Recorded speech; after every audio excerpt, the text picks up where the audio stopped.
Oke, berhubung sudah waktunya mau masuk ibadah siang ini, mari kita bersatu dalam doa.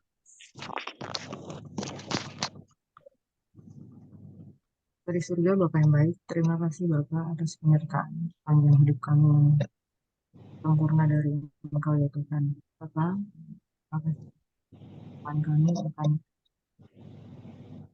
mengikuti ibadah kami ini Tuhan.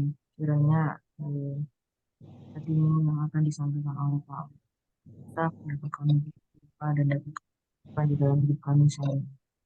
Bapa, kami mohon kiranya Tuhan yang bergabung kita bergabung itu. Mohon daya internet selalu Anda pakai dapat berjalan dengan baik, ikuti ibadahmu dengan baik dan mendapatkan isi hatimu yang melakukan Tuhan. Mohon Tuhan,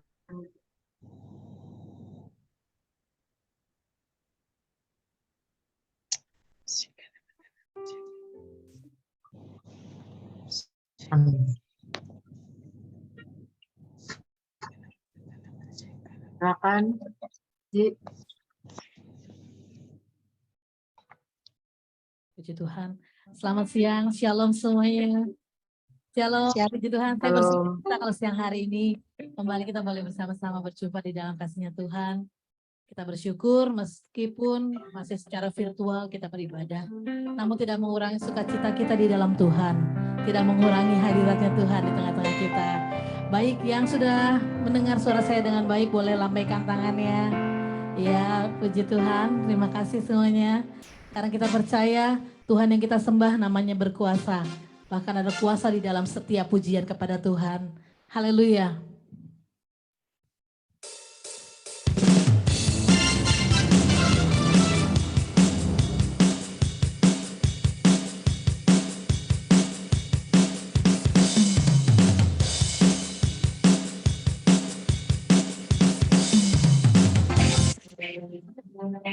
Namanya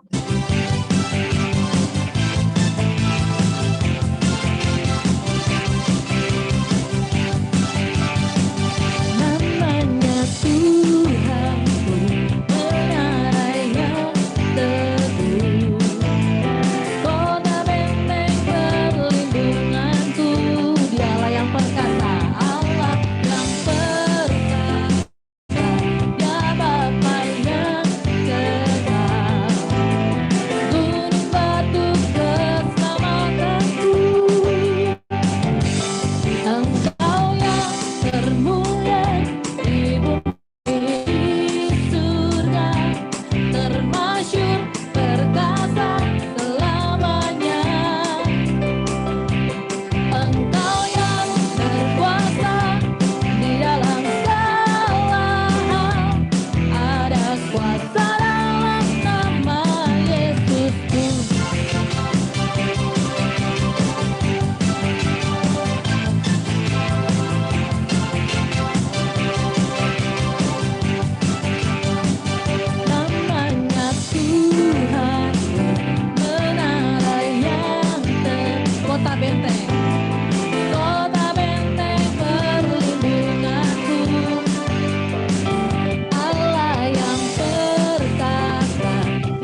kuasa tunduk. Segala kuasa tunduk pada nama itu. Yesus Tuhan segala Tuhan. Nama di atas segala nama. Nama yang tak membebaskanku. Segala kuasa tunduk pada nama itu. Yesus Raja segala raja. Engkau yang termulia di bumi di surga, termasyur perkasa selamanya. Engkau yang berkuasa di dalam segala hal, ada kuasa dalam nama Yesusku. Engkau yang termulia, Engkau yang termulia di bumi di surga, termasyur perkasa selamanya. Engkau yang berkuasa di dalam segala hal, ada kuasa dalam nama Yesusku. Ada kuasa dalam nama Yesusku. Ada kuasa dalam nama Yesusku. Haleluya. Puji Tuhan. Saya percaya namanya tetap berkuasa untuk selama-lamanya. Amin. Apapun masalah yang kita hadapi hari-hari ini, kita percaya Dia Tuhan yang tetap setia. Allah yang tidak pernah meninggalkan setiap hidup kita. Sekalipun Tuhan izinkan masalah, pergumulan tetap ada. Tuhan kita, Tuhan hebat. Tuhan yang dahsyat, yang akan memberikan jalan keluar bagi saudara dan saya. Mari siapkan hati kita untuk siang hari ini mendengarkan berkat firman Tuhan lewat hambanya. Saya percaya kuasanya berkuasa, darahnya berkuasa bagi setiap kita. Kami mau Tuhan datang kepadamu lebih lagi Bapa. Engkau yang memegang hari-hari kami Tuhan. Harapan kami tidak pernah hilang di dalam-Mu ya Bapa. Terima kasih Tuhan. Kami taruh harapan kami kepada Engkau Bapa. Harapan yang tidak pernah mengecewakan.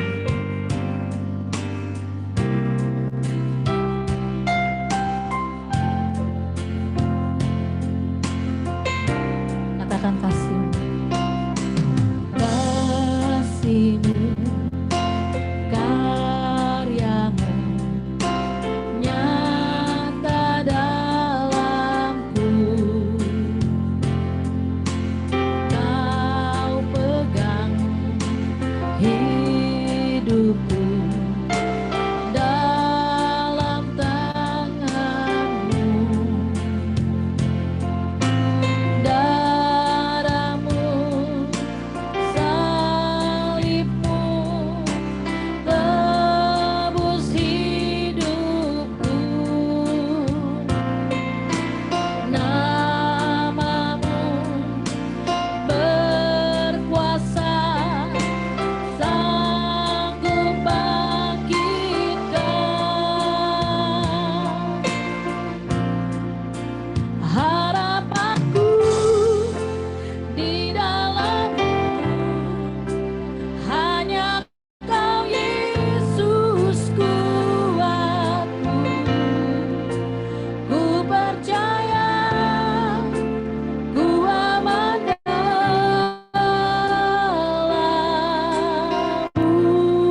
kasih setiamu Tuhan tak pernah meninggalkan setiap kami.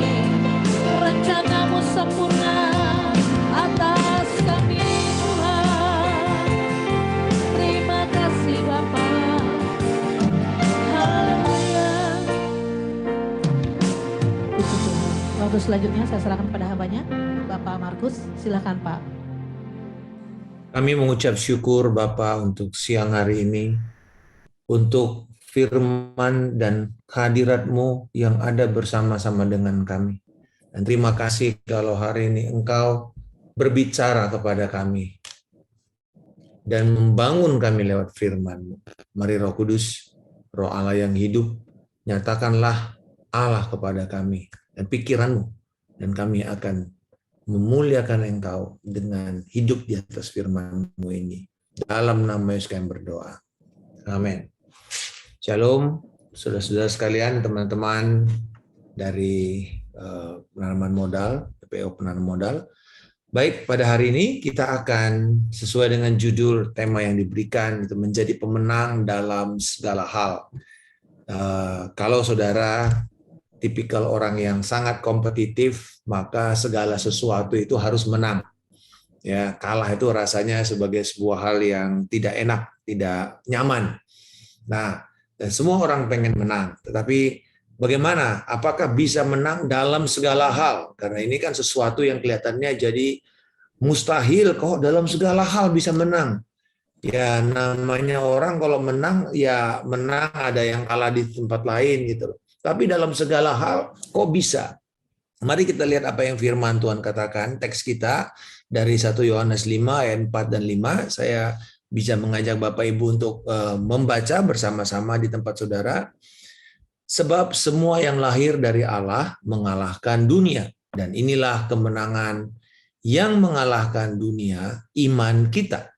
Siapakah yang mengalahkan dunia selain daripada Dia yang percaya bahwa Yesus adalah anak Allah. Rasul Yohanes menuliskan surat ini di tengah-tengah jemaat yang menghadapi serangan-serangan ajaran-ajaran palsu dan juga roh antikristus. Jadi kalau kita bilang roh antikristus itu sudah ada sejak Yesus bangkit dari antara orang mati lalu naik ke sorga dan pengajaran rasul-rasul dimulai. Banyak orang satu yang sifatnya menentang, melawan segala hal yang berkaitan dengan Allah, dengan Kristus, dengan karyanya, dengan pribadinya. Itu namanya antikristus. Jadi yang kita tinggal tunggu itu nanti adalah si antikristusnya. Ya, jadi kalau si antikristus itu satu orang. Tetapi kalau roh antikristus sudah ada sejak dulu, sejak bahkan surat ini ditulis kira-kira tahun 90 Masehi ya sampai sekarang. Nah, mari kita lihat ketika Alkitab mengatakan kita telah mengalahkan, apa itu kata mengalahkan atau pemenang? Kata ini sebenarnya dari kata dasarnya nikao. Nikao itu artinya menang terhadap segala rintangan, segala tantangan, menang dalam kasus perkara hukum, jadi perkara legal, menang atas seseorang atau atas sesuatu. Jadi atas rintangan, penghalang, ya tantangan, atas perkara hukum berarti dakwaan, tuduhan, ya, dan kemudian atas orang atau sesuatu. Jadi itu kata nikao. Dan kita tahu bahwa kata ini sebenarnya kemudian adalah adopsi dari bahasa Yunani, yaitu dewi Yunani yang bernama Nike. Dewi ini adalah dewi yang melambangkan kemenangan, kecepatan, dan juga kekuatan. Makanya kemudian dipakai oleh merek terkenal Nike, ya. Jadi bahasa Latinnya itu atau dewi ini kan kalau kita lihat di Alkitab ya ada Artemis, ada Diana, itu kan sama orangnya sebenarnya, ya. Tapi satu bahasa Yunani, satu bahasa Latin atau Romawi. Nah, bagi orang Roma, Nikao atau Nike ini, Dewi Nike ini kemudian dikenal sebagai Dewi Victoria. Jadi Bapak Ibu yang punya anak atau istri namanya Victoria itu atau Victor itu adalah dari dewa nama Dewi Dewi Kemenangan. Oke, artinya kemenangan. Nah, ketika Rasul Paulus dan juga Yohanes menuliskan mengenai ini, jadi dia melihat kita adalah pemenang. Oke. Nah, pemenang di sini adalah dia yang menaklukkan. Jadi dia seorang penakluk, dia orang yang mengalahkan dan yang tidak pernah ditundukkan atau ditaklukkan. Gitu ya. Jadi dia tidak pernah ditaklukkan, dia tidak pernah ditundukkan, dia tidak pernah kalah sama sekali, justru dia malah menaklukkan dan menundukkan. Nah, apa yang Alkitab katakan kepada orang percaya, kepada kita? Kalau kita dikatakan kita pemenang, bahkan Paulus mengatakan kamu lebih daripada pemenang, Kuperniko. Artinya lebih dari pemenang, kamu menang di atas kemenangan yang sudah diletakkan. Itu artinya.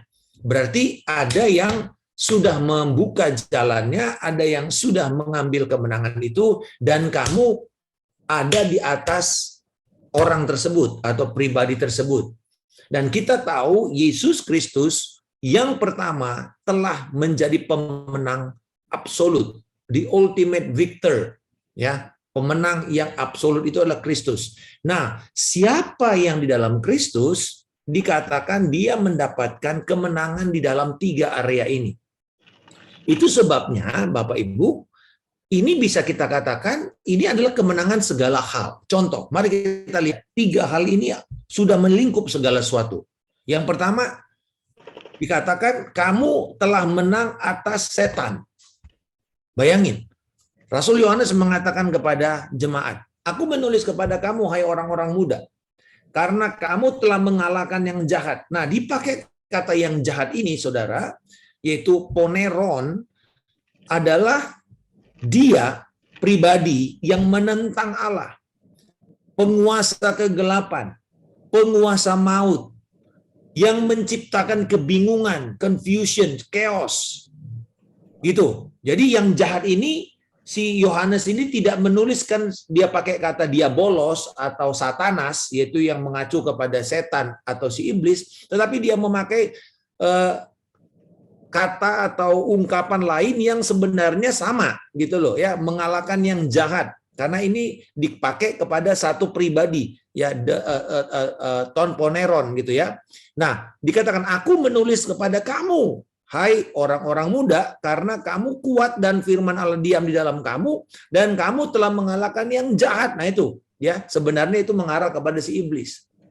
Karena hanya iblislah yang menentang Allah, menguasai kegelapan, menguasai dunia, menguasai maut, dan menciptakan kebingungan. Gitu.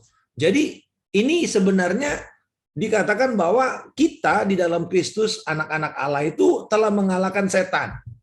Ya, Yesus memberikan otoritas kepada murid-muridnya untuk menginjak, mengusir setan, mengusir roh jahat. Artinya kita punya otoritas atas, di dalam Yesus Kristus, atas alam rohani. Itu satu. Jadi nggak perlu takut sama hantu, gitu ya, sama roh jahat. Aduh, kalau saudara takut sama kuburan, berlewat kuburan itu norak, saudara. Oke, lebih parah lagi yang ada di dalam seminar-seminar, yang ada di dalam whatever filsafat yang saudara pelajari, itu lebih berbahaya, ya, daripada setan norak yang ada di yang kalau orang Indonesia setannya semuanya difabel lagi ya. Suster ngesot lah, nggak bisa jalan ya kan, ya, pocong yang kakinya loncat-loncat gitu ya, coba dikasih portal kan mana lewat pocongnya kan, begitu ya. Nah artinya bahwa ini kayaknya aneh-aneh lah gitu ya gambarannya. Enggak, semua itu dikatakan telah dikalahkan. Nah yang kedua ya adalah mengalahkan maut. Maut itu artinya keterpisahan. Lalu mengalahkan kuasa dosa dan hukum Taurat. Di 1 Korintus 15, Paulus mengatakan kepada jemaat, maut telah ditelan di dalam kemenangan. Hai maut, di manakah kemenanganmu? hai maut, di manakah sengatmu? Karena sengat maut ialah dosa, dan kuasa dosa ialah hukum Taurat. Nah, saudara bisa lihat, kuasa dosa yang memperbudak orang untuk hidup di dalam kebiasaan-kebiasaan buruk, maut yang memisahkan kita sampai kepada kekekalan, dipatahkan. Lalu kemudian kuasa hukum Taurat. Nah, Rasul Paulus mengatakan kutuk hukum Taurat itu apa, saudara? Bukan hukumnya yang salah, tetapi kalau kamu hanya mengandalkan untuk dibenarkan dengan hukum itu, maka kamu akan seperti orang yang ada di dalam lingkaran setan. Karena kamu akan terus melakukan sesuatu, akan dituntut lagi melakukan, dan terus sampai kamu akan kelelahan sendiri. Ya, bagi saudara yang tahu bagaimana orang-orang yang begitu mentaati ritual-ritual agama, akhirnya mereka hidup dalam ketakutan, dalam kecemasan kalau mereka tidak mampu, tidak sanggup untuk memenuhi tuntutan hukum agama. Dan Kristus telah membebaskan kita dari sana dan memberikan kita kasih karunia. Lalu yang ketiga, mengalahkan dunia. Nah, dikatakan dunia itu apa? Kosmos itu. Bukan sekedar teritorial, tetapi dikatakan keinginan daging, keinginan mata, keangkuhan hidup. Ini bukan berasal dari Bapa. Jadi apa ini, saudara? Segala sesuatu yang menjadi hawa nafsu kita. Ya, keinginan daging dan keinginan mata itu berarti menginginkan apa yang tidak kita punya. Nah, itu ya. Membuat keberadaan kita itu, status kita itu terangkat oleh karena nanti kalau saya punya mobil ini baru saya akan dihormati. Kalau saya punya gelar ini baru saya akan dianggap. Kalau saya punya rumah ini baru mertua saya akan mengatakan saya ini adalah anak mantu yang sukses. Bagaimana bila saudara nggak punya semua itu? Mungkin saudara akan mengatakan kamu belum berhasil. Atau dikatakan keangkuhan hidup, yaitu kesombongan karena memiliki apa yang saudara punya. Misalnya, saya sudah punya ini, saya punya itu, makanya saya berhak untuk mengatakan, ya kalau istilah kita sekarang flexing begitu ya, flexing, memamerkan apa yang kita punya. Nah, ini semua dengan kata lain, baik dunia material maupun dunia imaterial atau non-material, semua telah dikalahkan oleh Yesus Kristus. Ada satu orang ateis mengatakan begini, enak aja sih orang Kristen ini ya, Yesus kok satu orang bisa menghapuskan seluruh dosa, seluruh manusia yang ada di muka bumi ini hanya dengan satu pengorbanannya. Sederhana. Sebenarnya orang-orang begini nggak ngerti. Coba saudara kita kasih istilah timbangan. Semua yang ada di dunia ini, semua makhluk termasuk semua ciptaan, termasuk alam semesta, planet, segala macam galaksi ya di satu timbangan. Termasuk segala keindahannya, segala kehebatannya, segala potensinya, apa saja. Oke, apa saja. Dikumpulkan di sini. Dengan Yesus di timbangan lain, saudara, Yesus masih tetap lebih berat daripada yang ini. Nggak bisa dibalans. Jadi kalau Yesus mati, itu pengorbanannya layak untuk menebus semua orang. Haleluya. Dan karena itu, setiap kita yang menerima Kristus, memiliki kuasa kemenangan ini. Ya, nah lalu dikatakan, dilihat ini, sebab semua yang lahir dari Allah. Jadi prinsip pertamanya kita akan melihat siapa itu pemenang, mereka yang dilahirkan kembali. Kalau belum lahir baru, mohon maaf, saudara akan bergumul terus, struggling terus, nggak bisa. Dan dikatakan kemenangan itu adalah apa? Dia memakai kata benda di sini, iman.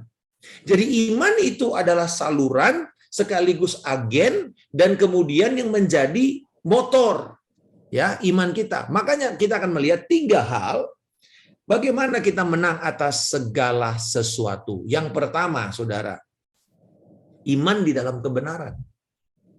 Jadi bukan iman di dalam iman. Hati-hati. Iman di dalam iman itu namanya positive thinking. Oh, saya percaya saya baik, saya percaya saya diberkati. No. Iman di dalam iman itu namanya positive thinking. Tetapi iman di dalam kebenaran itu iman di dalam pribadi Kristus. Objek kita itu adalah Kristus. Objek iman kita adalah Kristus. Bukan iman saya. Bukan karena saya sudah berdoa, karena saya sudah baca firman, karena saya sudah ini, maka saya pasti akan diberkati. Bukan. Saudara lihat, setiap orang yang percaya bahwa Yesus adalah Mesias, Kristus. Lahir dari Allah. Begotten. ya, menjadi milik kepunyaan Allah. Dan sebab semua yang lahir dari Allah mengalahkan dunia. Jadi siapa saja yang dilahirkan kembali itu telah menerima kuasa dan menerima cara untuk dia menang. Dan caranya cuma satu, iman. Jadi kepercayaan kita, saudara-saudara, itu adalah jadi pemenang itu adalah orang yang percaya Yesus adalah Kristus, Mesias yang akan sampai dinantikan di akhir zaman, dan anak Allah. Nah, kita tahu ya, anak Allah di sini di dalam konsep Tritunggal, pribadi Allah yang kedua. Jadi selalu kita mesti mengerti begini, kita bukan tiga Allah ya.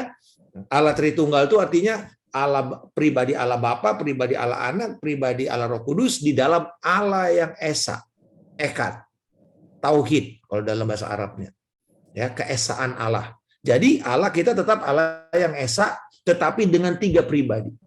Nah, jadi kalau misalnya gini, kita menyembah Allah, lalu ada firman-Nya, maka Allah sedang berbicara, maka Allah dan Yesus sedang bersama. Lalu Roh Kudus yang membuat kita mengerti, maka Allah Roh Kudus sedang bekerja. Makanya semuanya itu sampai sekarang Allah bekerja lewat perkara ini. Jadi kita harus terima ini, kebenaran ini, dan ini kebenaran yang tidak akan bisa berubah dan tidak tergoncangkan. Bapak Ibu, believing Jesus atau mempercayai, beriman kepada Yesus itu never final. Jadi jangan bilang begini, oh aku udah percaya Yesus, waktu aku terima Yesus. Berapa? Puluhan tahun yang lalu, 5 tahun yang lalu, terserah saudara waktu lahir baru. Bapak Ibu dengar, ini bukan final. Artinya percaya Yesus itu akan terus-menerus, ongoing. Dan yang kedua, never fatal. Nah, jadi gini, percaya Yesus itu nggak akan pernah sia-sia Bapak Ibu. Karena kita telah diberikan hidup kekal. Ini dia luar biasanya. Jadi never final, terus-menerus iman kita akan terus bertumbuh sampai mencapai kedewasaan yang disebut sebagai kesempurnaan iman. Jadi nanti waktu kita sudah bertemu Yesus itu kesempurnaan iman. Tetapi sekarang itu masih dalam proses pengudusan. Tetapi juga never fatal. Artinya tidak akan pernah iman kepada Yesus itu akan membawa kita kepada kebinasaan. Gitu loh. Oh Pak, kan saya percaya Yesus tapi saya juga mengalami aniaya. Nggak apa-apa. Aniaya itu dipakai untuk membuat kita semakin menyerupai Kristus. Segala sesuatu itu dipakai untuk membentuk kita menjadi alat kepunyaan Kristus. Ya, jadi nggak pernah sia-sia. Makanya bilang di dalam persekutuanmu dengan Kristus, segala jerih lelahmu tidak pernah sia-sia. Tidak pernah fatal, saudara. Ini kabar baik. Haleluya. Nah, yang kedua, bagaimana kita menjadi pemenang dalam segala hal? Bukan hanya kita beriman kepada kebenaran atau dalam kebenaran, tapi mengasihi Allah dan yang dikasihinya. Dikatakan ayat 1b, setiap orang yang mengasihi Dia yang melahirkan, berarti Allah, mengasihi juga Dia yang lahir daripadanya. Gitu ya. Jadi bukan hanya Yesus yang diutus kepada kita, tetapi juga setiap orang yang lahir baru, sesama orang percaya, keluarga rohani pun adalah orang yang harus kita kasihi. Dan gerejanya, kumpulan orang percayanya, wadahnya. Jadi saya heran kalau ada orang yang mengatakan saya ini mengasihi Tuhan tapi membenci gereja. Mungkin dia kepahitan sama gereja, tapi kita nggak boleh, saudara. Kita nggak boleh membenci apa yang Tuhan benci. Nah, karena itu, mengasihi Allah bukan sekedar sebuah perasaan atau emosi ya, tapi kerinduan untuk menghormati, menyenangkan, melakukan yang terbaik kepada Allah dan kepada orang yang ada di sekitar kita. Apakah Allah juga mengasihi orang terhilang walaupun dia belum bertobat? Oh yes. Maka apapun yang dikasihi Allah, kita kasihi. Nah, Yesus mati buat mereka. Maka kita juga harus bersedia melakukan yang terbaik untuk melihat jiwa-jiwa. Bapak Ibu, saya percaya bahwa kehidupan kita tuh akan bergairah. Kalau hidup kita tuh fokusnya itu bukan kepada diri kita, tetapi kepada orang lain, kepada pekerjaan Tuhan, kepada jiwa-jiwa, maka kita akan menjadi dewasa dengan segala yang Tuhan sediakan ini. Mengasihi Allah dan yang dikasihinya. Beriman di dalam kebenaran. Dan yang terakhir, perintah mentaati perintah-perintahnya. Ayat 2 dan 3 dalam 1 Yohanes 5. Inilah tandanya bahwa kita mengasihi anak-anak Allah. Gitu ya. Yang kedua tadi. Itu apabila kita mengasihi Allah serta melakukan perintah-perintahnya. Sebab inilah kasih kepada Allah, yaitu bahwa kita menuruti perintah-perintahnya. Bapak Ibu mungkin pernah dengar ya istilah bahasa kasih yang dipopulerkan oleh Gary Chapman sekitar tahun 1995, 98, ya, yaitu bagaimana mempertahankan pernikahan yang langgeng itu dengan kita berbahasa kasih pasangan kita atau anak kita. Jadi bukan berbahasa kasih kita gitu ya. Ada 5 kan bahasa kasih ya, yaitu tindakan melayani, kata-kata membangun, keintiman, waktu berkualitas, lalu kemudian memberi ya hadiah-hadiah, dan kemudian juga sentuhan fisik gitu. Nah, ketika saya berbahasa kasih kepada istri saya, bahasa kasih istri saya itu adalah kata-kata membangun. Saya menerima hadiah. Jadi kalau saya selalu kasih dia barang-barang, belum tentu dia senang, belum tentu dia merasa dikasihi. Tetapi bila saya memuji dia, maka dia akan merasa betul-betul disayang. Sebagai contoh nih kemarin Valentine.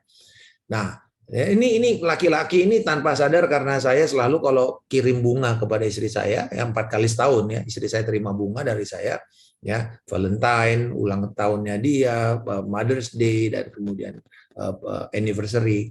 Nah, lalu dia bilang begini, kamu sadar nggak bahwa selama hampir 10 tahun kamu kirim bunga yang sama? Bayangin nggak? Kenapa? Gampang, karena saya minta personal assistant saya yang kirimin gitu loh. Jadi cuma punya satu vendor gitu ya. Bunganya itu ya saya udah lupa, tapi dia nginget gitu loh ya. Biasa kan ibu-ibu begitu ya, dia ingat tajam, termasuk hal-hal yang jahat tentang suaminya juga dia ingat terus gitu ya. Ya, jadi kalau jadi jaksa mantap nih perempuan-perempuan, karena dia mengingat daftar dosa suaminya gitu. Suaminya sehebat-hebatnya dia, nanti ngomong 2 jam kemudian udah lupa dia apa yang dia ngomong gitu. Nah, jadi saya sadar, dia bilang gini aja deh, saya yang pilihin bunga. Wah, tuh saudara lihat nggak? Ya udah terserah kamu, saya bilang. Tapi kata-katanya tetap dari kamu. Nah, saudara lihat nggak? Kenapa? Karena dia tetap tahu bahwa walaupun dia bisa memilih yang terbaik untuk dirinya, tetapi dia tahu itu tidak akan melambangkan bagaimana suaminya mencintai dia. Sampai saya tulis kata-kata yang dari saya sendiri. Nah itu saudara. Ya, jadi saudara mesti berbahasa kasih seperti pasangan saudara supaya merespon dengan cepat. Nah, bahasa kasih Allah apa? Namanya ketaatan.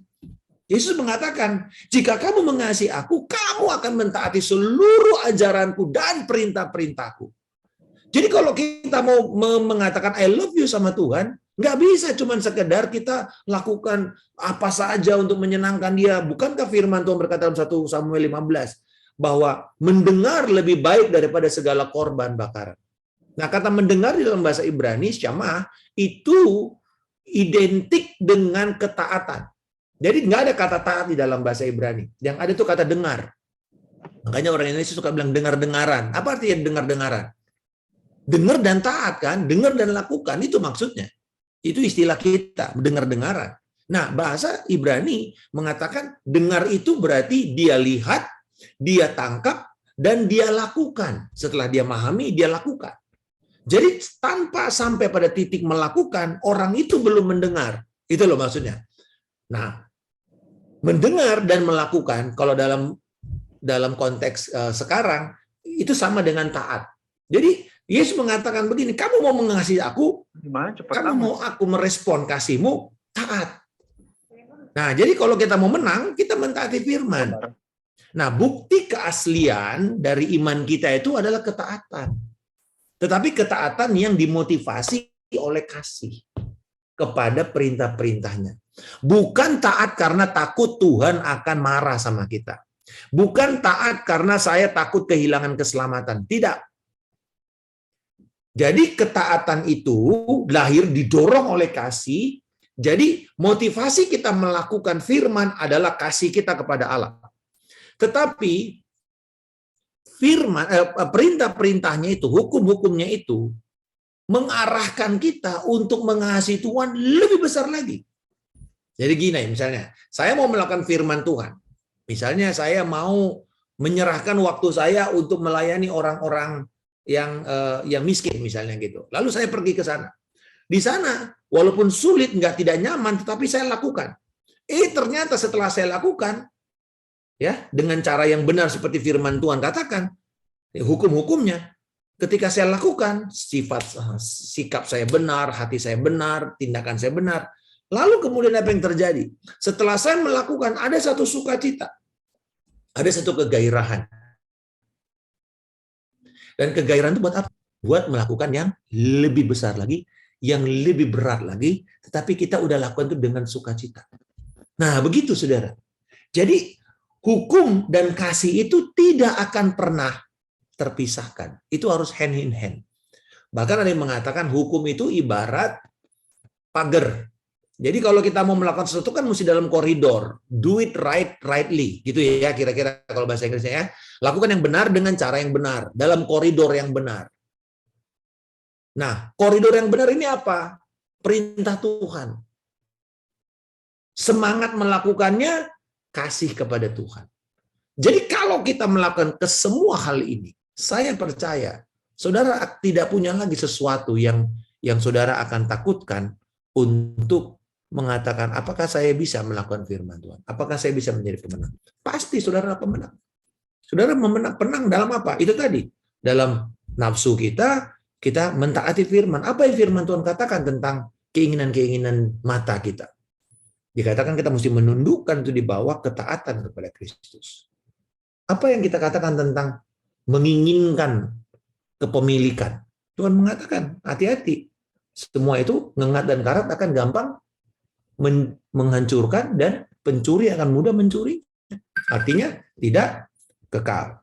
Ya. Nah, jadi dengan begitu kita menyadari ini, Bapak Ibu Saudara sekalian, bahwa kabar baiknya Kristus sudah menang. Dan kita yang lahir dari Kristus diberikan kemampuan dan kuasa untuk menikmati kemenangan itu dan berjalan dengan kemampuan untuk melakukan kemenangan itu. Ya, jadi ini kalau ibaratnya saya tutup dengan ini. Kita tahu ya Indonesia merdeka kapan? 17 Agustus tahun 45. Tapi apakah Indonesia merdeka lalu dia sudah mendapatkan seluruh kedaulatan teritorinya? Enggak. Bahkan kita tahu bahwa wilayah Indonesia cuma Jakarta tok, malah Jakarta nggak ada lagi waktu itu, Yogyakarta doang. Makanya pernah jadi ibu kota negara sementara. Kapan kita mendapatkan kedaulatan penuh? Tahun 49. Konferensi Meja Bundar. Kita mendapatkan kedaulatan penuh atas seluruh wilayah yang kita klaim sebagai NKRI. Nah, saudara-saudara, hal yang sama. Waktu kita lahir baru, ya, Tuhan telah memberikan kita secara de jure, secara yuridis formal, kamu adalah pemenang. Gitu. Ya, kamu adalah pemenang. Tetapi kita perlu berjuang untuk menikmati dan mendapatkan area-area kemenangan itu satu persatu. Makanya diperlukan iman. Dan iman kita itu dibilang tadi never final. Gitu loh. Karena iman kita yang 20 tahun yang lalu ya dengan sekarang harusnya udah bertumbuh jauh. Harusnya udah bertumbuh jauh kita. Harusnya sudah semakin dewasa. Itu iman ibarat otot Bapak Ibu ya. Otot itu ingat ya akan mengalami yang namanya antropi. Makin tua kita, kalau kita tidak pernah latih otot kita bukan makin banyak kan, makin sedikit, makin lemah.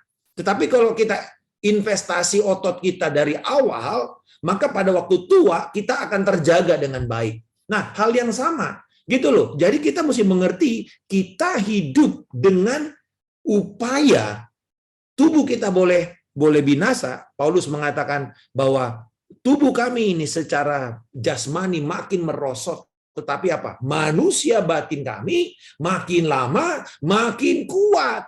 Nah, itu ya. Daud mengatakan begini, bahwa orang benar itu berjalan makin lama makin kuat menuju tempat kediaman, ya, menuju bait sucinya. Dikatakan makin lama makin kuat. Nah, saudara tahu itu kalau kita mau ke Israel, ke Yerusalem itu naik nanjak. Dan nyanyian ziarah itu kan nyanyian yang waktu orang tuh lagi nanjak ya, lagi naik ke atas, nah dia bernyanyi. Dikatakan bahwa orang benar itu makin lama makin kuat hendak menghadap Allah di Sion.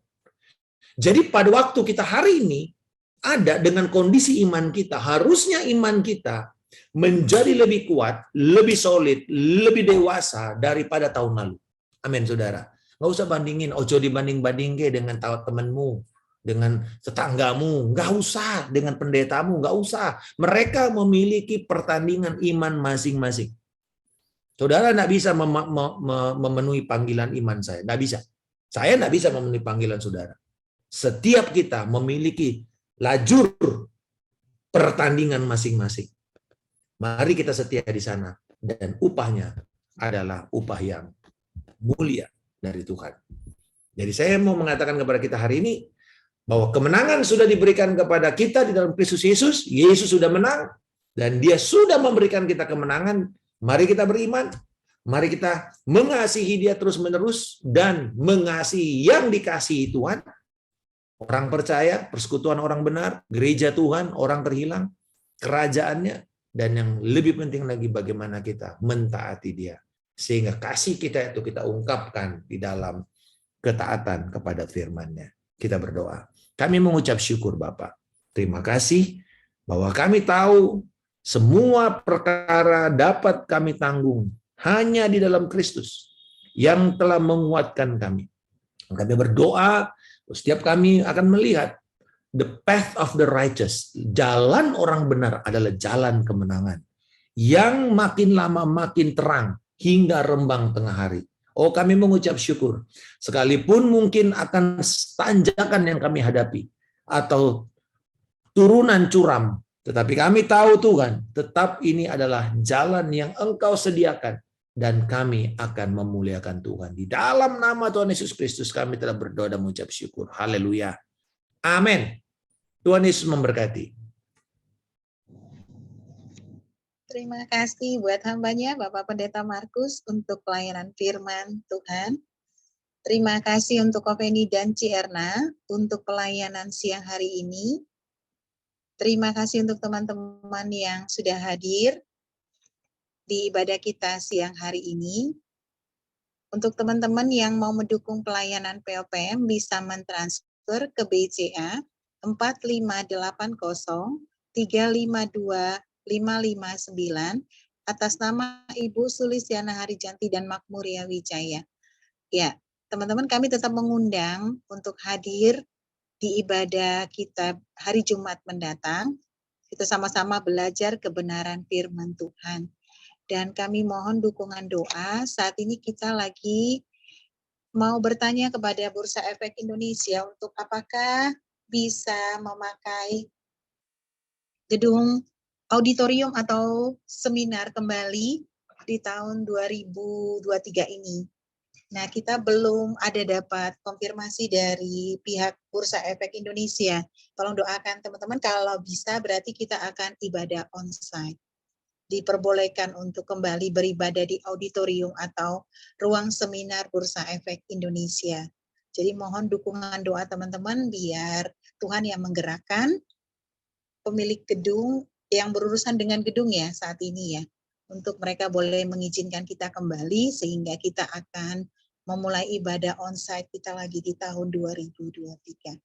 Terima kasih. Sebelum kita tutup dalam ibadah ini, kita akan doa syafaat. Silakan Maya.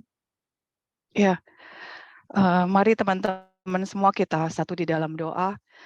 Bapa di dalam surga, Bapa yang kami sembah di dalam nama Tuhan Yesus, kami bersyukur, kami mengucap syukur kepadamu Tuhan atas penyertaan, atas segala kebaikan-Mu yang Tuhan terus limpahkan di dalam kehidupan kami. Tuhan Yesus, sebentar kami akan sampaikan doa-doa syafaat kami kepadamu. Bapa, kami mau berdoa untuk hamba-hamba-Mu yang melayani di dalam ibadah POPM siang hari ini Tuhan, untuk Pak Markus yang telah menyampaikan kebenaran dan isi hati-Mu, Tuhan kiranya yang akan melimpahkan berkat terbaik, berkat kesehatan, perlindungan untuk Pak Markus dan keluarga besar. Tuhan yang akan memberkati setiap pelayanan yang Tuhan percayakan kepadanya. Kiranya boleh terus berdampak, memberkati banyak orang, membawa jiwa semakin mengenal dan dekat kepada Tuhan Yesus. Kami berdoa juga untuk Kopeni dan Ciana, Tuhan juga yang kiranya akan memberkati setiap usaha, setiap pekerjaan, pelayanan yang ada, kesehatan yang terbaik bersama dengan keluarga besarnya. Tuhan yang akan membuat semuanya boleh berhasil dan beruntung di dalam nama Tuhan Yesus. Tuhan, kami mau membawa doa kami untuk bangsa kami, bangsa Indonesia. Kami mau perkatakan shalom Indonesiaku, damailah Indonesiaku. Kami percaya Tuhan, rancangan Tuhan yang terbaik yang akan tergenapi untuk bangsa kami. Tuhan yang akan memberkati, Tuhan yang akan memulihkan semua aspek kehidupan bangsa kami, termasuk perekonomian yang ada. Bangsa Indonesia akan menjadi bangsa yang maju, bangsa yang kuat, sejahtera, boleh menjadi berkat juga untuk bangsa-bangsa lain. Jauhkan bangsa kami ya Tuhan dari segala hal-hal yang buruk, dari mara bahaya, dari sakit penyakit, dan juga bencana alam. Tuhan, kami berdoa untuk pemerintahan bangsa kami, untuk Pak Jokowi, untuk Pak Maruf Amin sebagai presiden dan wakil, semua tim, kementerian, pemerintahan pusat, sampai dengan daerah. Tuhan, Kau yang akan terus menyertai, memberikan kesehatan, kekuatan, terlebih lagi ya Tuhan, Tuhan yang akan terus tambahkan hikmat, marifat, kebijaksanaan, roh yang takut akan Tuhan. Biar setiap keputusan, kebijakan yang diambil adalah yang terbaik, yang berasal daripadamu, sesuai dengan rencanamu Tuhan, memberikan kebaikan, memberikan kesejahteraan untuk seluruh masyarakat Indonesia, bukan untuk kepentingan pribadi ataupun golongan. Tuhan Yesus, kami juga berdoa untuk pencurahan Roh Kudus-Mu Tuhan. Kiranya roh pertobatan itu boleh turun untuk bangsa-bangsa dan bangsa Indonesia. Lawatan Tuhan boleh terjadi, bahwa kerinduan hati kami Tuhan, bahwa semakin banyak orang-orang yang mengalami Tuhan Yesus di dalam kehidupannya, boleh percaya kepada Tuhan dan mengakui Tuhan Yesus sebagai Tuhan dan Juru Selamat. Bapa, kami juga mau berdoa untuk bangkitnya generasi Yeremia Tuhan, yaitu generasi anak-anak muda yang cinta akan Tuhan, yang mengasihi Tuhan Yesus dengan sungguh-sungguh, penuh dengan Roh Kudus, tidak kompromi Tuhan akan dosa, dan dipakai Tuhan dengan dahsyat dan luar biasa untuk melayani bangsa ini, melayani gerejamu, dan juga boleh memenangkan jiwa semua untuk kemuliaan nama Tuhan Yesus. Bapak, kami juga naikkan doa kami untuk wadah POPM ya Tuhan. Untuk Ibu Lili sebagai ketua, semua pengurus yang ada, semua seksi kerohanian, seksi misi. Tuhan kiranya yang akan memberkati semua pengurus yang ada dan berkati POPM terus boleh menjadi berkat untuk sesama kami, boleh membawa semakin banyak lagi jiwa-jiwa untuk makin dekat lagi kepada Tuhan. Bapak, kami juga membawa doa kami untuk perusahaan di mana kami bekerja, semua manajemen dan tim yang ada. Tuhan yang akan memberkati, Tuhan yang akan menyertai kami, boleh bekerja dengan baik, kami boleh berkarya, memberikan kontribusi yang terbaik untuk perusahaan di mana kami bekerja, boleh penuh dengan hikmat, marifat daripada Tuhan.